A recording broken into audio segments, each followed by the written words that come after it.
On Hulu this morning, I watched Body Snatchers from 1993. I believe this was released in the US, very limited release in January 1994, but I'm going to say it's from 1993.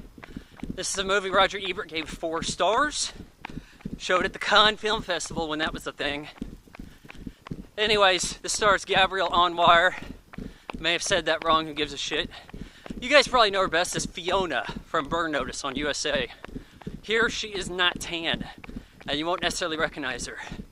I think I remember seeing on the Disney Channel before this, she was in a horse movie called Wild Hearts Can't Be Broken. But yeah, she's mighty cute here, and she plays like a 16-year-old, but she's going to be doing some adult stuff, giggity. So anyhow, you know this is, are we going to call it a remake? It's another attempt at kind of covering the book. What was the book called? Like the Body Snatchers. Then they have Invasion of the Body Snatchers shortly thereafter. The 50s movie, it's really damn good. It holds up.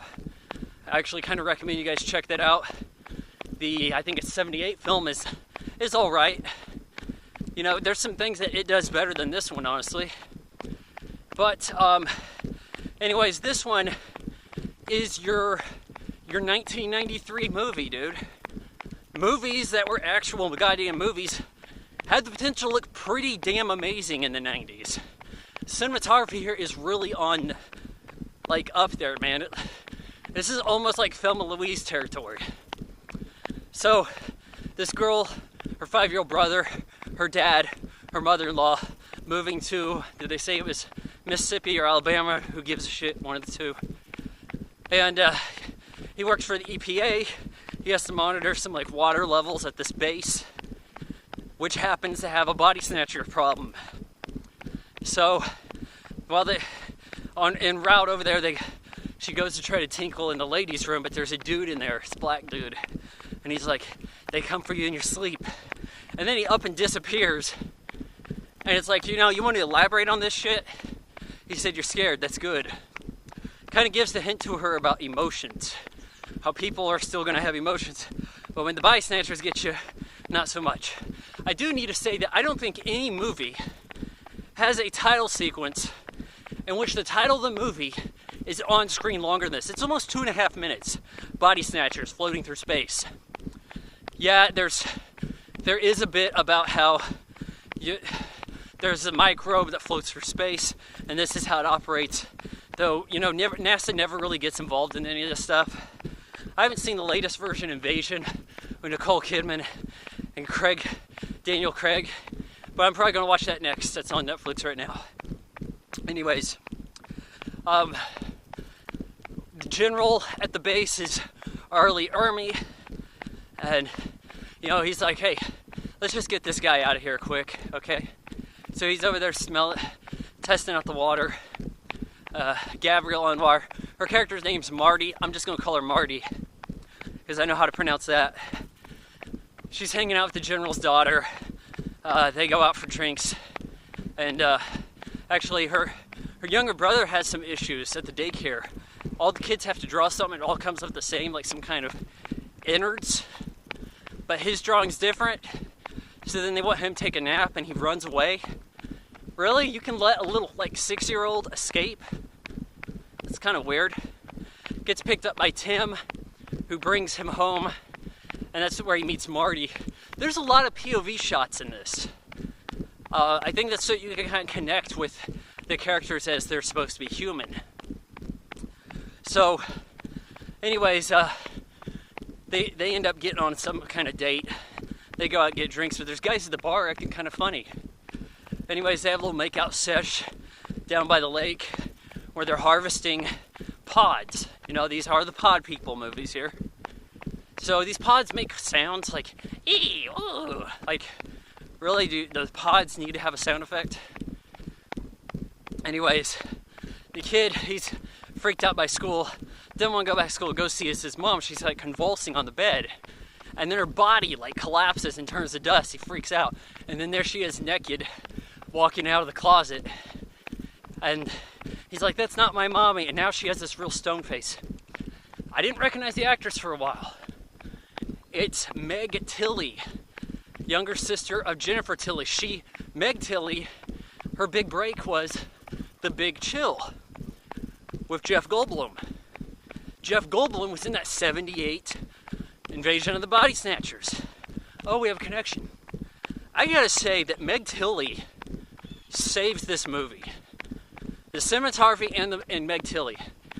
I wish there was more Meg Tilly in this. She should have got another Oscar nomination. Because let me tell you, man, she's scary as all shit. She's hardly in the movie. But anyways, as everybody starts turning and people start figuring shit out, our main gal, Marty, goes to sleep in the bathtub. And her dad's falling asleep while the wife's giving him a massage. And then their pods start, because the mom brought pods in, the pods start doing shit, right?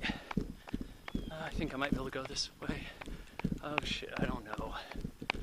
Is that person walking over here? So the pod is growing above Marty and it falls in the bathtub with her and you see her nipples. And now you're thinking, oh hey, that was a quick look. Isn't that a little weird? Lead girl. First name up. You get to see that much of her. 1993 for you, mofo. Early 90s were a different game. So, the dad's pod's going up. She's freaked out, but she manages to get... Marty's freaked out and gets out of the bathtub. Kind of fights off the thing that hasn't really fully realized. The tentacles grow all over you, like... I think there's some kind of like... Maybe they kind of like... I'm just guessing here. Do a little stop animation type stuff with it. But anyways, we have the dad's is under the bed. And when they kind of fight it off, it just kind of goes back under the bed. And now he's like, we got to get out of here. But the mom's like, hey, wait, listen. Go where? Where are you going to go? Where are you going to run? Where are you going to hide? Nowhere. Because there's no one like you left. Jesus. That was awesome. I was like, shit. And the way her hand's moving, she starts talking about how, hey, it's, you know what, we're going to be together, it's going to be peaceful, you just go to sleep. She starts moving her hands kind of like a marionette. And yeah, why couldn't we got more of this? Jesus. So, anyways, they run away from her, and that's pretty much the last we see of her. While they're running away, some guys on the base are like, over here, dude. Start shooting at them. Do the pod people not know how to use guns? And nothing really comes of these guys who rescue them. Like, this would be the place where we hunker down and have a battle. You know, we know the trick now, right? But no, we're just going to kind of slink about and try not to go to sleep. And the movie gets a little boring. There isn't that big spectacle. There's a lot of people in maneuvers. Okay, so we have people running. We have a few trucks going around. The dad comes, he goes and sees Forest Whitaker, who's a doctor on the base. He's taking amphetamines, so he doesn't fall asleep. He gets cornered, just blows his brains out with a gun.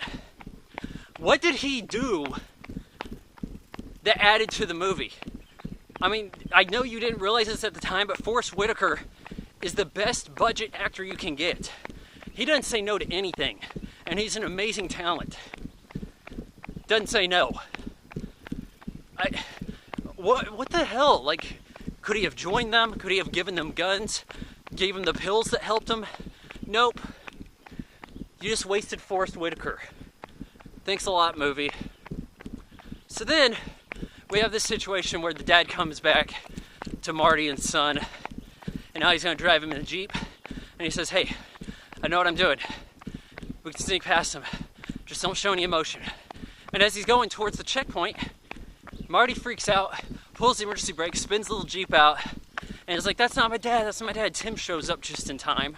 And he's like, Marty, what? Shoot him, shoot him, shoot him. So she grabs the gun from him, shoots dad, and he bleeds some, but then he melts away, confirming he was a pod person. Why would the pod guy tell them how to sneak? Or know the pod's weakness? Like, that seems a little weird. Oh, hey, so I'm going to tell you our weakness right here. We know, but we're working on it. So, anyways, they're trying to flee. they're going to get a attack copter gunship. He's a helicopter pilot, Tim is. Tim looks like Mr. Army guy. I mean, this guy looks like, if we'd have Resident Evil movies early, this guy would have been your Chris Redfield. Anyways, he goes to the helicopter and he's kind of sneaking. You know, he's not letting emotions get to him. He's got to be one cool guy. But we kind of see that he's able to hide his emotions. He admits this to Marty in their little scene before their makeout. He's killed people, but he's covering it up a little bit. There's some psychological nature to this thriller. Anyways, he's able to get the chopper, but Marty and Boy freak out. Army guys capture him. Helicopter goes up in the air, sees the pods being harvested, follows the ambulance. Is it an ambulance if it's military? So he follows that and heads to the hospital where people are undergoing transformation. This is where the movie takes a bit of a turn here in the I can't believe we did this category. So Marty has the tentacles all up in her grill, and then next to her, full naked, Gabrielle Anwar wakes up and says, "Hey Tim, don't do it." "No, hey, look how hot I am right now and I'm naked." And he's like pulling the tentacles off of her, saves Marty, and then the pod Marty instantly dies. Like, I don't see, it seems to me like once that looks like a person, this guy is also going to be disintegrated. How it disintegrates, I don't know. But maybe it's a transfer of energy. So shouldn't there be like nothing of her left? Like, you know, maybe some of this could have been elaborated upon, at least in a way that it could make sense. So they're fleeing. They don't know where the boy is, but then he runs up to him. "Marty, don't leave me." They go in the helicopter. As they're taking off, little boy starts to attack Tim. And they're like, he's not your brother. Throw him out, throw him out. Marty throws him out of the helicopter, and terrible composite shot. I mean, this is one of the worst composite shots I've seen in a studio film. And it's from 1993. Shit. He's falling and he's yelling, he's doing the pointing thing, which I think was incorporated into this franchise from the 70s movie. I'm trying to recall, I don't think they did that in the 50s. But they're escaped, right? So Marty and Tim have escaped, and they're like, you know, our vengeance was very human. And then you just get like this montage of shit blowing up. It's assumed the attack chopper blew up some stuff, and she talks about how satisfying it was with the bombs. But they have to land and go sleep somewhere, and there's fear that wherever they're going, whatever city they went to, already is under control from the pod people. This is a good looking movie until like that one part, right? The effects look fine. It's probably scarier than the 70s movie. I think there's something really unnerving about the 50s one, honestly. The 50s one's definitely the best, though I haven't seen Invasion. It seems like nobody has anything good to say about it. So I'm assuming most people think the 50s one's superior.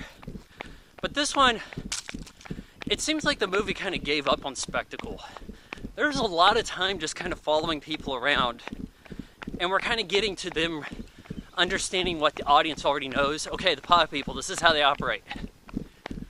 But couldn't we have had like a bigger fight against them? Like, it looked like there was a resistance group, and then they're just kind of not there anymore. What's up with that shit? Wouldn't that have been a more compelling story instead of Dad sneaks off? Oh, and what do you do? Fall asleep at some point and turn into a pod guy? What? When the hell did that have time to happen? Yeah, I don't like how this movie's also trying to do the 70s thing where it's like, you don't know who it could be. But in the 70s one, they had a lot of time. They discussed prepping this. They discussed how these things operate. You know, they had plans. It seemed like they were doing bigger stuff. And now we have a 90s one where it's very confined. There's a military base. Some stuff blows up. That's where we spend our money. But there's really not a direct fight with anything. We just kind of, oh, voiceover, we blew some stuff up. Meg Tilly, awesome. You might as well see this because I know you want to see Fiona's nipples. And Meg Tilly really delivers here. You can just kind of like look that up on YouTube even. Where you gonna go? I mean, that was really well put together. So, I think she has a body double when she's walking around naked. Anyways, not the worst movie. Surprised me in some ways. But a little tedious. A little going through the motions. Now, I give Body Snatchers from 1993 2.5 out of 4 stars. And hell, I'll watch the Nicole Kidman one next for you guys.